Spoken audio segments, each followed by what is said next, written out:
Hello friends, welcome to Geetha channel. இன்றைக்கி நம்ம வீடியோவில் வந்து பார்த்திங்கன்னா ஒரு ஹெல்த்தியான ஒரு ஸ்நாக் ரெசிபி தான் செய்ய போகிறோம்.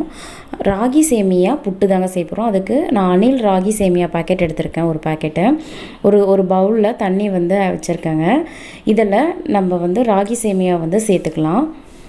இப்போது இதை ஆட் பண்ணதும் 1 நிமிஷம் வரைக்கும் தான் அதில் இருக்கணும். ரொம்ப நேரம் வந்து ஊற விட்டுறாதீங்க.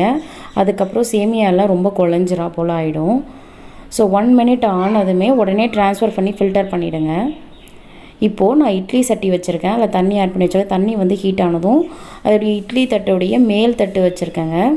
அதில் ஒரு கிளாத் வந்து ரெடி பண்ணி வச்சுக்கோங்க. இதை போல் ஃபில்டர் பண்ணி வச்சுருங்க சேமியாவை. இப்போது இட்லி தட்டு மேலே ஒரு துணி வச்சு நீங்கள் அது மேலே வந்து ராகி சேமியா வச்சிங்கன்னா ஈஸியாக எடுக்கிறதுக்கு வந்து ஈஸியாக இருக்கும். அதுக்காக தான். இப்போது இதை மூடி போட்டு வேக வச்சிடலாம். கரெக்டாக 2 நிமிஷம் மட்டும்தான் வேக வைக்கணும். ரொம்ப நேரம் வந்து குக் பண்ணிடாதீங்க. அப்புறம் புட்டு வந்து நல்லா இருக்காது, ரொம்ப வந்து குழஞ்சிரும். இப்போ பாருங்கள் 2 நிமிஷம் ஆயிடுச்சு. நான் ஓப்பன் பண்ணி காட்டுறேன். நல்லா வந்து சூப்பராக வந்து வெந்திருந்தது. பாருங்கள், இந்தளவுக்கு நல்லா வந்து வெந்திருந்தது. இப்போது இதை ஒரு பாத்திரத்துக்கு நம்ம வந்து ட்ரான்ஸ்ஃபர் பண்ணிக்கலாம். பாருங்கள், சூப்பராக வந்து குக்காய் வந்துருச்சு. ரொம்பவே வந்து ஈவினிங் வந்து ஒரு ஹெல்த்தியான ஒரு ஸ்நாக் ரெசிபி இது. கிட்ஸ்லாம் இருந்தாலும் ரொம்பவே வந்து லைக் பண்ணி சாப்பிடுவாங்க.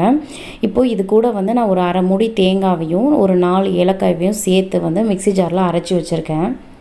நீங்கள் துருவி கூட சேர்த்துக்கலாம். நான் இது போல் அரைச்சி 2த்தையுமே சேர்த்து ராகி சேமியாவில் வந்து ஆட் பண்ணுறேன்.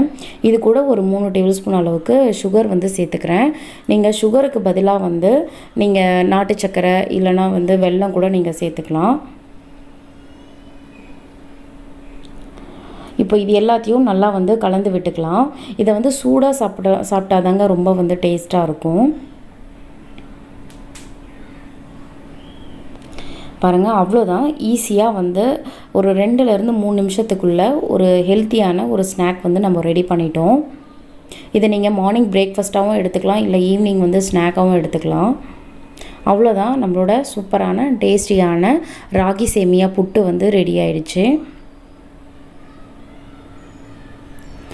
இந்த வீடியோ உங்களுக்கு ரொம்பவே பிடிச்சிருக்கும் அண்ட் யூஸ்ஃபுல்லாக இருக்கும்னு நினைக்கிறேங்க. பிடிச்சிருந்தால் மறக்காமல் கீதா சேனல் லைக் பண்ணுங்கள், கமெண்ட் பண்ணுங்கள், ஷேர் பண்ணுங்கள் அண்ட் சப்ஸ்கிரைப் பண்ணி வச்சுக்கோங்க. கூடவே இருக்க பெல் பட்டனையும் வந்து கிளிக் பண்ணி வச்சுக்கோங்க. அப்போ தான் நான் போடுற வீடியோஸ் எல்லாம் உங்களுக்கு உடனுக்குடன் வந்து நோட்டிஃபிகேஷன் வழியாக வந்து கிடைக்கும்.